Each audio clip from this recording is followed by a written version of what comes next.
Hello everyone. In this lecture, let's talk about how to perform time series analysis.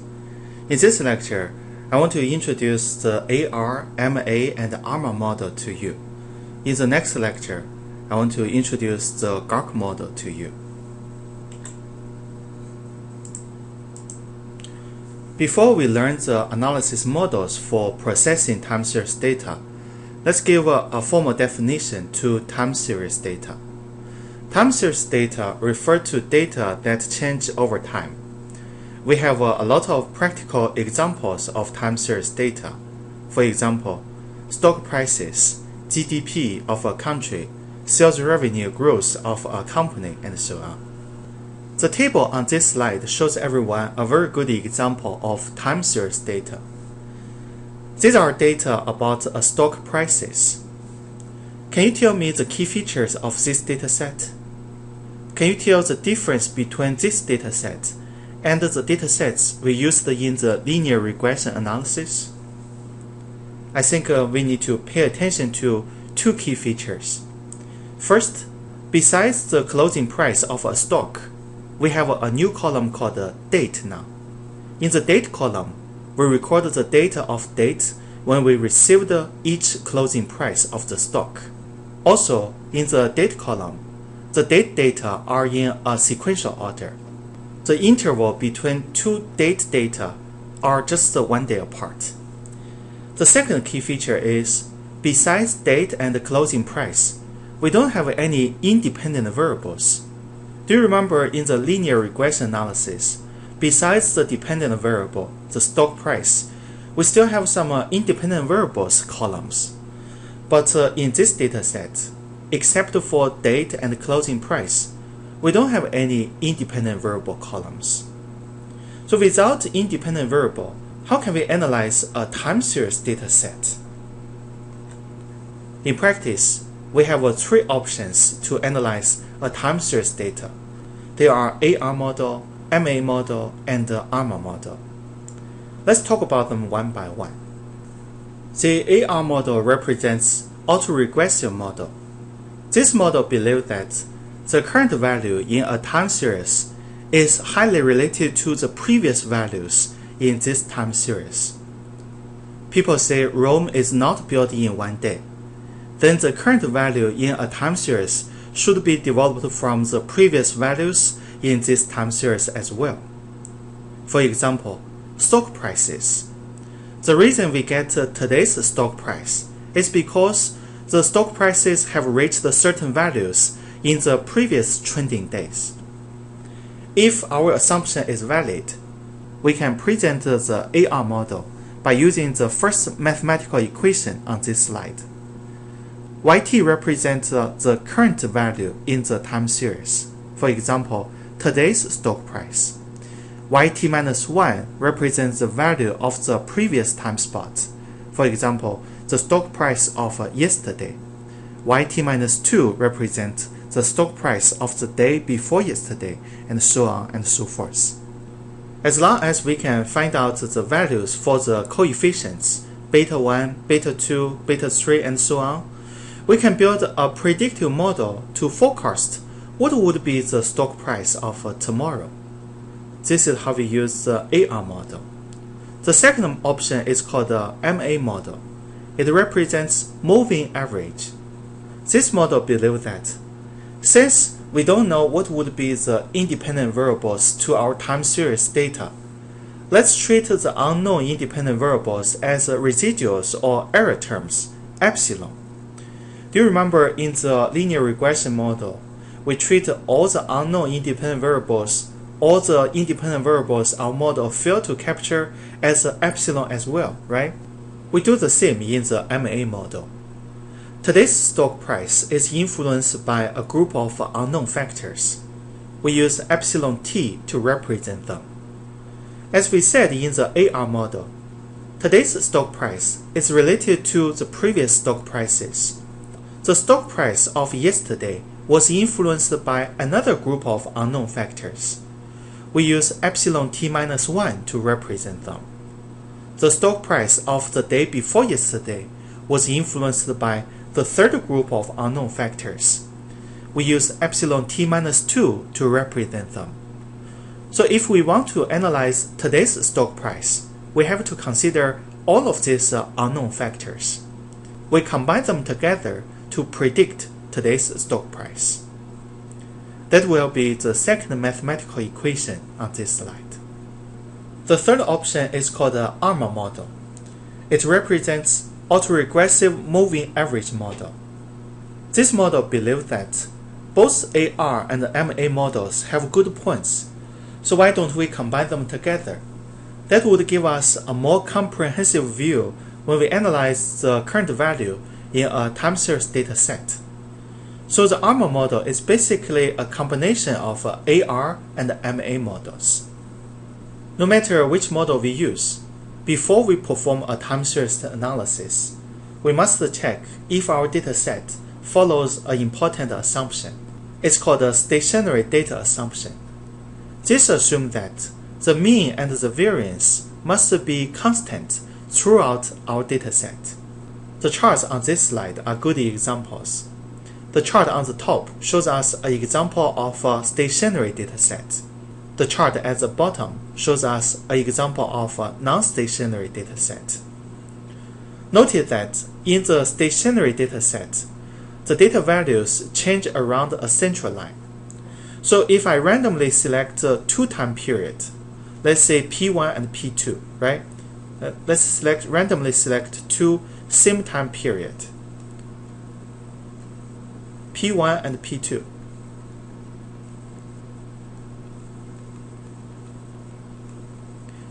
No matter which time period you randomly choose, the mean and the variance are always the same. But in a non-stationary data set, notice that there is a decreasing trend. So at this moment, if I randomly select two periods, P1 and P2,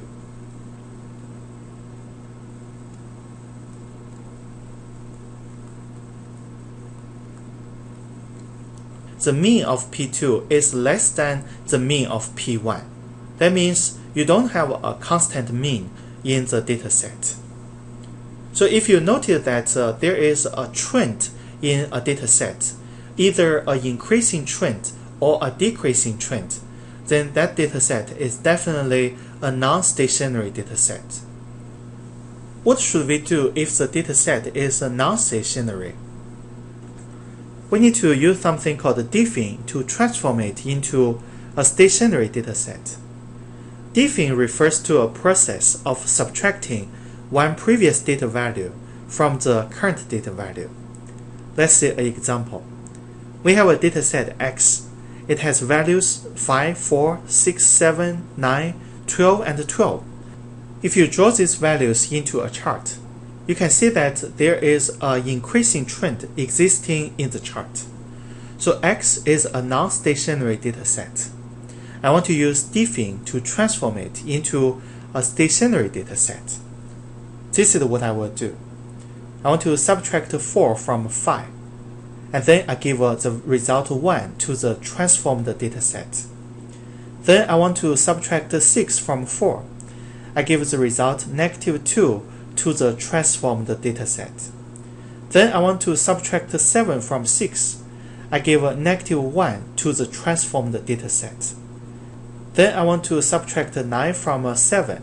I give the result -2 to the transformed data set. Then I want to subtract 12 from 9, and then I give the result -3 to the transformed data set. Next, I want to subtract the second 12 from the first 12. The result is 0, right? I give this 0 to the transformed data set.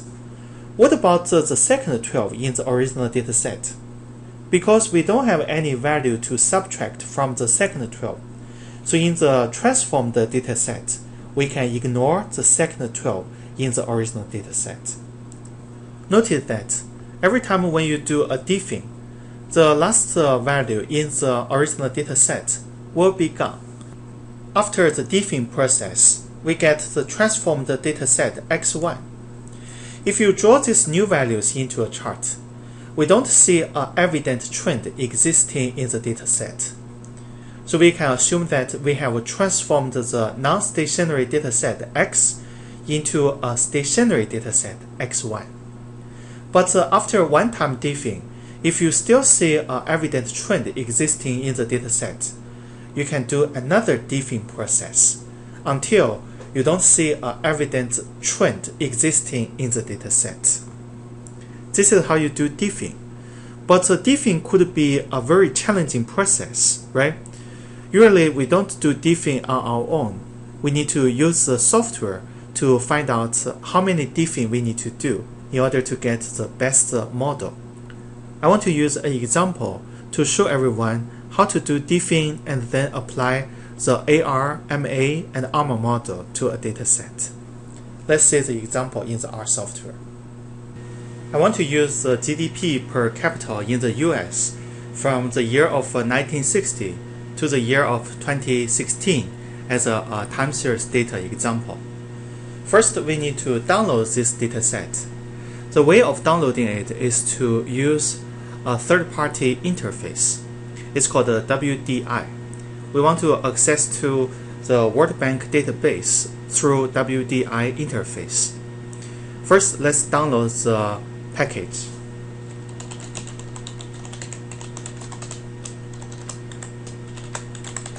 The package name is called the WDI.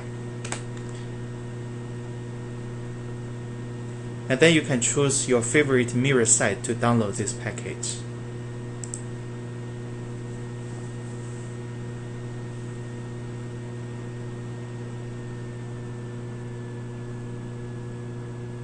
After that, let's start the package. Let's type in library and then WDI. Let's create a variable to hold the dataset we retrieved from the database. Let's call this GDP. And then I want to use the function WDI. Let me type in the parameters inside of WDI and then I will explain what they mean. The first parameter is called the country. And then I want to use a vector to tell the country parameter which country's GDP I want to access to. I want to type in 2 double quotes and then US. This means I want to access to data about the United States. The second parameter is called the indicator.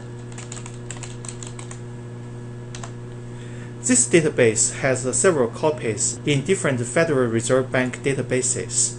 So we need to tell the software from which database we want to retrieve the dataset. I need to use a vector as well. Let's type in ny.gdp.pcap.cd. This means I want to access to the GDP per capita data from the New York database. Next, we need to specify the starting year of the time series data. Let's type in the parameter start and then type in 1960. The last parameter is the ending year. It will be 2016. And then we can press enter to retrieve the dataset. If you are interested in the dataset, you can take a look at it. Let's use head. This is what the GDP dataset looks like. Here we need to pay attention to 2 points. First, at this moment, GDP is just a regular data frame. We cannot use a data frame directly when we perform a time series analysis. We must transform a data frame into a time series dataset, a dataset that is suitable for a time series analysis. Later in this lecture, we will be using the TS function to transform GDP into a time series dataset. Second, note that the database automatically puts the data records from recent years on top of the data frame. For instance, data records of 2016 first, and then data records of 2015, 2014, 2013, and so on. if you use a data frame for linear regression analysis, how you organize the data frame doesn't matter. However, if you want to transform it into a time series, you must put the data records in the earlier years on top of the data frame. We must organize the data records according to the ascending order of the year data. Another minor issue is, notice that some of the vector name is very long. For instance, this one, ny.gdp.pacp.cd. It could be troublesome if we process the dataset. So before we do anything, let's change the name of the vectors. We will be using the names function. Let's type in names, and then a set of parentheses, and then type in GDP inside of the parentheses.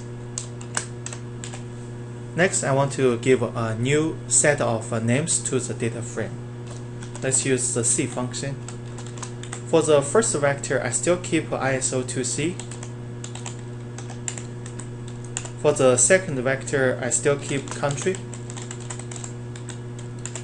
But for the third one, I want to call it GDP per cap.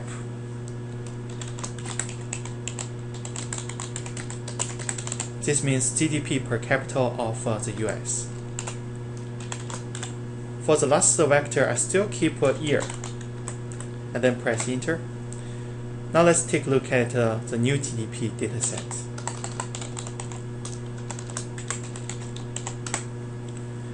We have give the new names to each vector. Next, we want to reorganize the dataset, right? Like I said, we want to organize the data records in the ascending order of the year vector. Do you still remember how to change the order? This is how. Let's type in GDP, and then GDP again, and then a set of square brackets. Between the square brackets, let's type in order. We want to use the order function.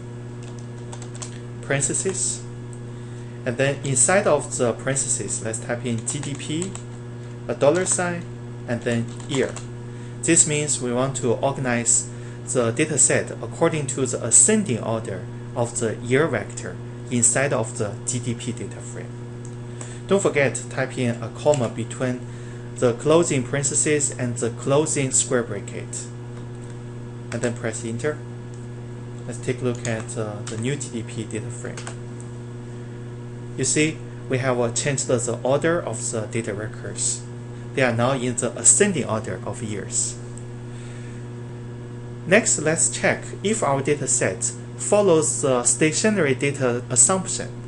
We can draw a chart of this dataset and then check if there is either an increasing trend or decreasing trend in this dataset.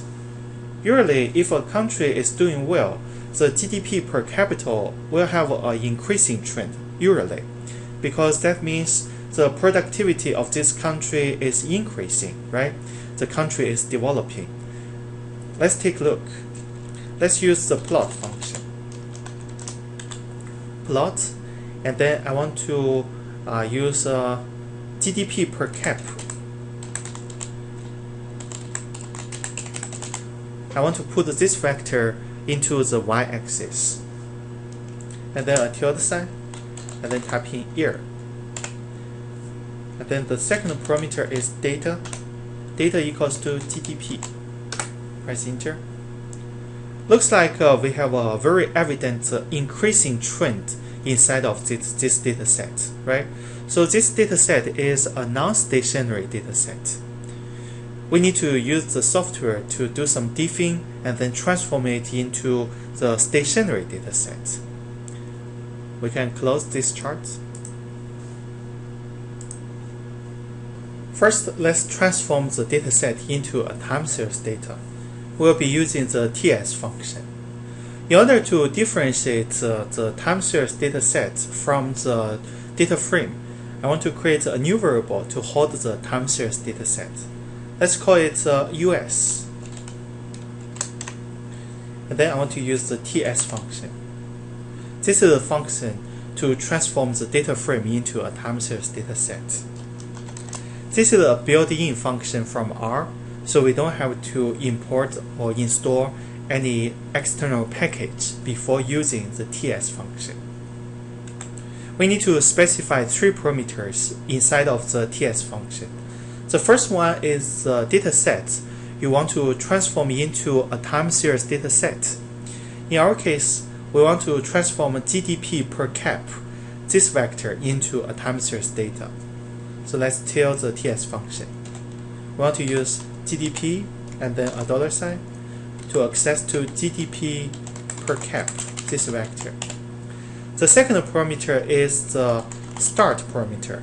We want to tell the TS function the starting year of our time series. This is what I want to do. I want to type in min, M-I-N, and then in the inner parentheses, I want to type in GDP, and then a $sign, and then year.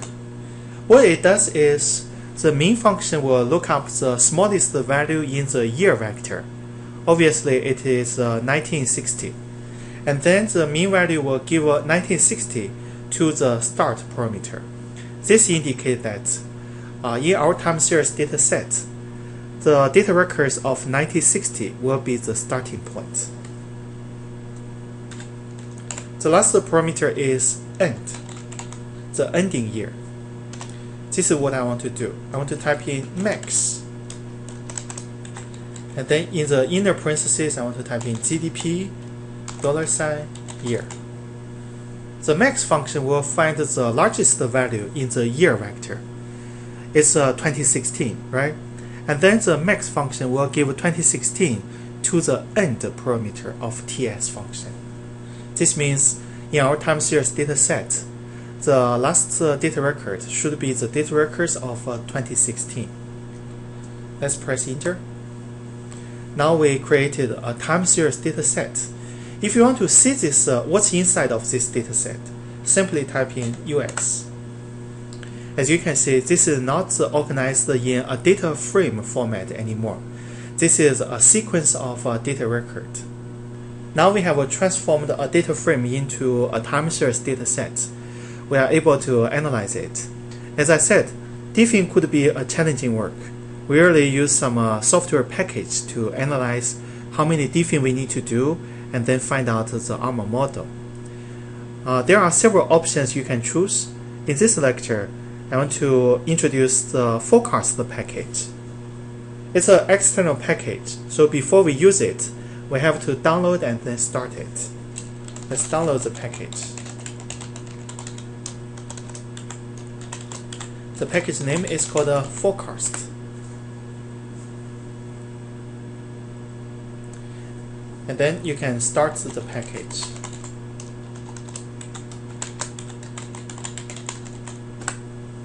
First, I want to find out how many diffing we need to do and the ARMA model of the time series dataset.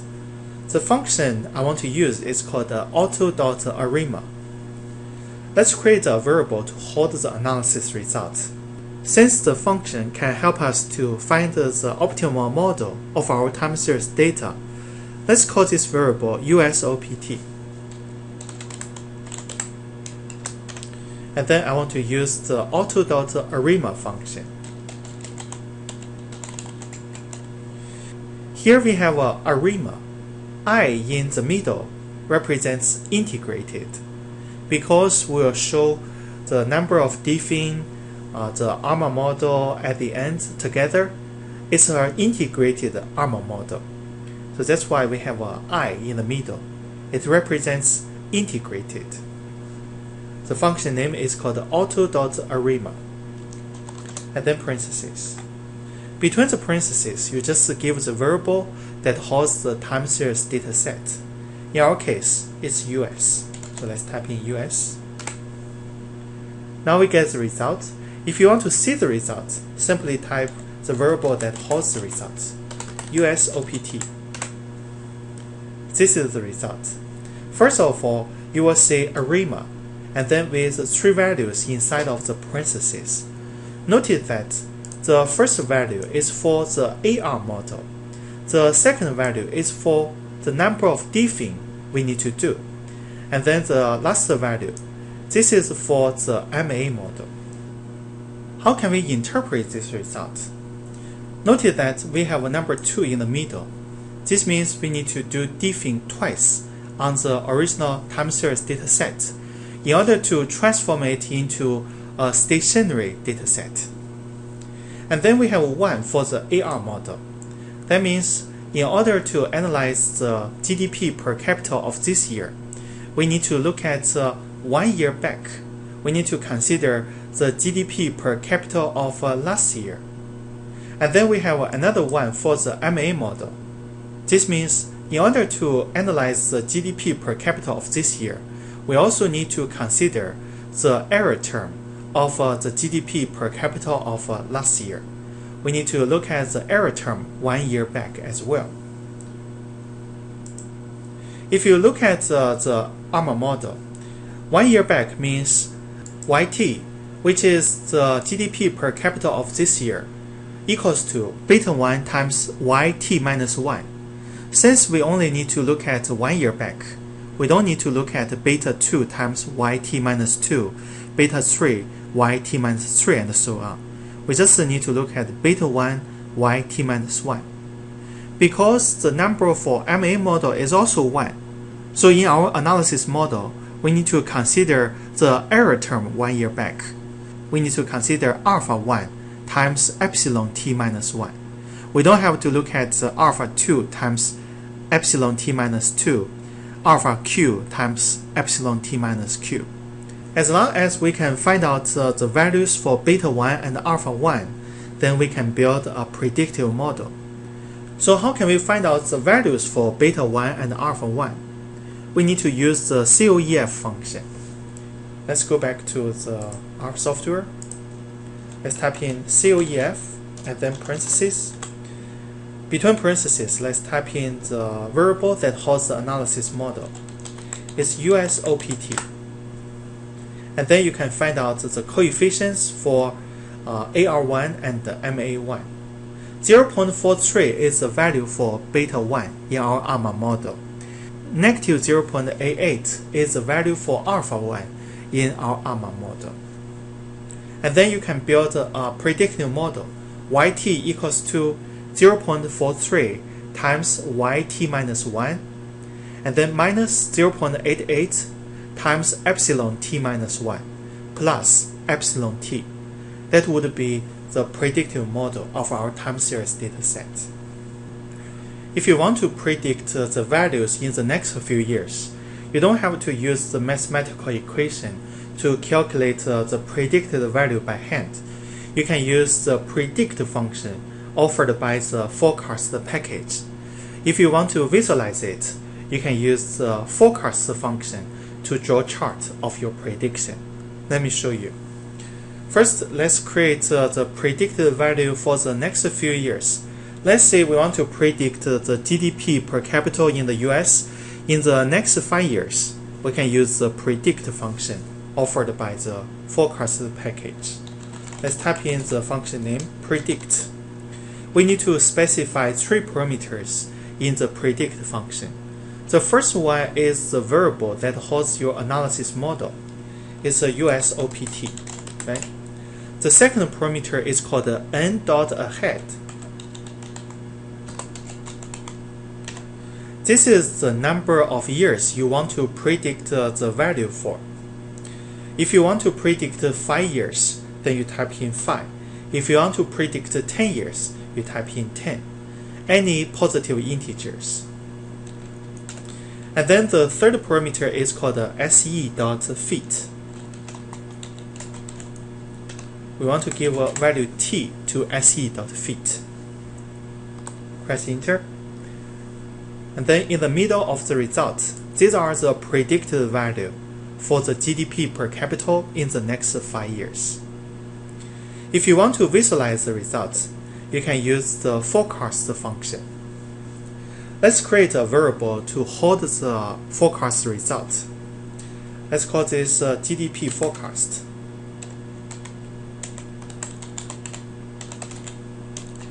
And then the function name is called forecast. we need to specify two parameters inside of the forecast function. The first one is called the object. Object equals to the variable that holds the analysis result. Still, it's USOPT. The second parameter is called H. It is the number of years you want to predict the values for. Since we want to predict 5 years, then we type in 5.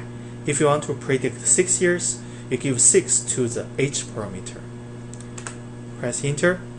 And then we want to use the plot function to draw the chart. Plot. Between the parentheses, you want to type in the variable that holds the forecast chart. Currently, it's called a GDP forecast, right? Let's type in GDP forecast. Press enter. And then you will see the result. You will see the final result. The blue color represents the estimated range for the next 5 years. This is how you visualize the final result.